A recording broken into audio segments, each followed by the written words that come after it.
दुनिया में युद्ध छिड़ गया है। अमेरिका ने वेनेजुएला पर चढ़ाई कर दी है। जैसा कि हमने पहले देखा था कि जो यूएस है वो स्ट्राइक करने की कोशिश कर रहा था, तो उसने आखिरकार चढ़ाई कर दी है। तो क्या है, क्यों किया है, क्या चीज़ है, न्यूज़ क्या है। वेनेजुएला की राजधानी जो कराकास है उसमें शनिवार तड़के कम से कम 7 विस्फोट किए गए। निचली उड़ान भारत विमान, धुएं के गुबार और बिजली गुल होने की खबर आई है। राष्ट्रपति निकोलस माटुरो ने आपातकाल घोषित किया है। उसी के साथ वेनेजुएला सरकार ने अमेरिका पर सैन्य हमला करने का आरोप लगाया। रिटर्स के अनुसार एक अमेरिकी अधिकारी ने वेनेजुएला के भीतर हमलों की पुष्टि की, यानी कि गुमनाम नाम से सीक्रेट एजेंट थे। डोनाल्ड ट्रंप पहले ही ड्रग तस्करी के खिलाफ सैन्य कार्रवाई की बात कर चुके थे। इसका ज्योग्राफिकल कॉन्टेक्स्ट क्या है, तो वेनेजुएला लैटिन अमेरिका का महत्वपूर्ण देश है। विश्व के सबसे बड़े तेल भंडार का ये केंद्र है। कैरेबियन सागर से सटा हुआ ये हमारा क्षेत्र है वेनेजुएला। काराकास राजनीतिक और सैन्य दृष्टि से अत्यंत महत्वपूर्ण क्षेत्र है। प्रमुख सैन्य ठिकाने यहाँ पे वेनेजुएला का मौजूद है। ये हमें साउथ अमेरिका में, ये जस्ट ऊपर कैरेबियन सी से सटा हुआ वेनेजुएला दिखाई दे रहा है। उसके बाद हम बात करेंगे कि जो हमारी अमेरिका वेनेजुएला है उनके संबंध कैसे हैं। तो दोनों देशों के बीच लंबे समय से तनाव बना हुआ है। जैसे कि अमेरिका मादुरो सरकार को अवैध अलोकतांत्रिक मानता है, जबकि अमेरिका द्वारा कड़े आर्थिक प्रतिबंध वेनेजुएला पर लगाए गए।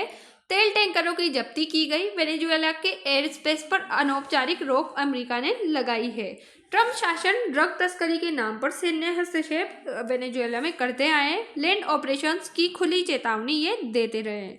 सैन्य एवं सुरक्षा आयाम की बात करें तो संभावित अमेरिकी हमले, जैसे कि सैन्य ठिकानों को निशाना बनाया गया, ड्रग तस्करी से जुड़े डॉक बंदर का इनको निशाना बनाया गया। ये अमेरिका का पहला प्रत्यक्ष भूमि हमला हो सकता है। संप्रभु देश की क्षेत्रीय अखंडता का उल्लंघन अमेरिका कर रहा है। अंतर्राष्ट्रीय कानून का दृष्टिकोण देखें तो जो हमारा संयुक्त राष्ट्र चार्टर है, यानी कि वहाँ का जो संविधान है, उसका अनुच्छेद 2 क्लोज 4 किसी भी देश की संप्रभुता के विरुद्ध बल प्रयोग निषिद्ध है, यानी कि मना है। अमेरिका की कार्यवाही बिना यूएन यानी कि संयुक्त राष्ट्र की अनुमति के अंतर्राष्ट्रीय कानून का उल्लंघन किया। वेनेजुएला ने अंतर्राष्ट्रीय समुदाय से हस्तक्षेप की अपील की गई है, यानी कि उन्हें हस्तक्षेप करना होगा। लैटिन अमेरिका में अमेरिका महाद्वीप के अधिकांश देश शामिल है, जहां रोमांस भाषाएं यानी कि स्पेनिश, पुर्तगाली, फ्रेंच बोली जाती है। मुख्य रूप से दक्षिण अमेरिका, मध्य भारत और कैरेबियन देशों में, जैसे कि Brazil, Mexico, Argentina, Colombia, Peru, Venezuela, Chile, Cuba, जो डोमिनिकन गणराज्य, Ecuador, Guatemala, Honduras, Nicaragua, Panama, Paraguay, Uruguay, Haiti, Costa Rica और सल्वाडोर, साथ ही फ्रेंच गुयाना, प्यूर्टो रिको और मार्टिनी जैसे क्षेत्र इसमें हमें देखने को मिलते हैं। उसके बाद जो ये हमने देश की बात की, वो देशों का न्यूज़ कुछ इस तरह है। जैसे कि हमें दिख रहा है ब्राज़ील का क्षेत्र बहुत ज़्यादा है, उसके बाद अर्जेंटीना का। तो वैश्विक प्रभाव इस पे क्या है, तो लैटिन अमेरिका में अस्थिरता बढ़ने की आशंका है। जैसे कि तेल बाजार, वेनेजुएला एक प्रमुख तेल उत्पादक देश है, जो वैश्विक तेल की कीमतों पर असर पड़ने की यहाँ संभव है, ऐसा होगा। उसी के साथ अमेरिका की छवि, जो कि रिजिम चेंज की नीति पर सवाल उठेगा। ये हमें दिख रहे हैं जो वेनेजुएला है उसकी राजधानी और उसका क्षेत्र। उसी के साथ भारत के लिए प्रासंगिकता किस लिए, भारत के पर्सपेक्टिव से क्यों इम्पोर्टेंट हो जाता है, तो भारत वेनेजुएला इनके बीच ऊर्जा सुरक्षा यानी कि तेल आयात होता है। गुटनिरपेक्षता की परंपरा वेनेजुएला ने भारत के साथ अपनाई है।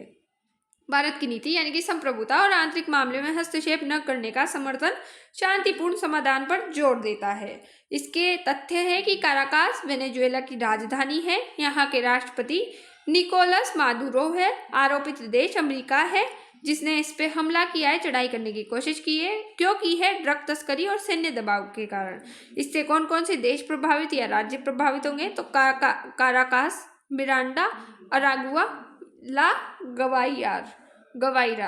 वेनेजुएला व्यापार एवं खनिज संसाधनों का महत्व, यानी कि क्यों है इतना, तो वेनेजुएला आखिरकार oil pipeline, refinery, tankers terminal, major oil field के मुख्य प्रमुख केंद्र है। वेनेजुएला का व्यापारिक महत्व, अर्थव्यवस्था की संरचना देखें तो वेनेजुएला की अर्थव्यवस्था तेल आधारित है। उसी के साथ ये कुल निर्यात लगभग 90% से ज़्यादा करता है। कच्चा तेल और पेट्रोलियम उत्पाद का ये निर्यात करता है। उसी के साथ प्रमुख निर्यात कच्चा तेल, क्रूड ऑयल, पेट्रोलियम उत्पाद और प्राकृतिक गैस, सोना और एल्यूमिनियम और यानी कि बॉक्साइट का ये प्रमुख निर्यातक देश है। प्रमुख व्यापारिक साझेदार इसके भारत, तुर्की, रूस, चाइना है। पहले यूएस यानी कि अमेरिका था, पर अब प्रतिबंधों के कारण यहाँ से कम कर दी गई है व्यापार समझौते। उसी के साथ व्यापारिक समस्याएं, तो अमेरिका की और यूरोपीय आर्थिक प्रतिबंध लगाए गए हैं। विदेशी मुद्रा की वेनेजुएला के पास कमी है। तेल उत्पाद में गिरावट आ सकती है। इनका इंफ्रास्ट्रक्चर कमजोर हो सकता है। वेनेजुएला के खनिज संसाधन, पेट्रोलियम सबसे महत्वपूर्ण, विश्व का सबसे बड़ा प्रमाणित तेल भंडार वेनेजुएला अपने केंद्र में रखता है। प्रमुख तेल क्षेत्र जो कि मरक्काइबो बेसिन, जो कि लेक मरक्काइबो क्षेत्र में है। उसी के साथ Orinoco belt, Orinoco heavy oil belt, भारी कच्चा तेल वैश्विक रणनीतिक महत्व से देखा जाता है। उसी के साथ जो ये रिफाइनरीज की बात की गई है, तो उसका यहाँ पे ये इन बेल्ट्स के फोटो है। प्राकृतिक गैस यानी कि दक्षिण अमेरिका में प्रमुख गैस भंडार वेनेजुएला अपने पास रखता है। तटीय और अपतटीय क्षेत्र में अभी भी काफ़ी हद तक अप्रयुक्त है। सोना, तो जो गुयाना हाईलैंड्स है वो वाले क्षेत्र में, और बोलीवार राज्य सरकार द्वारा गोल्ड माइनिंग पर नियंत्रण लगाया गया है। अवैध खनन और पर्यावरणीय नुकसान बड़ी समस्या है।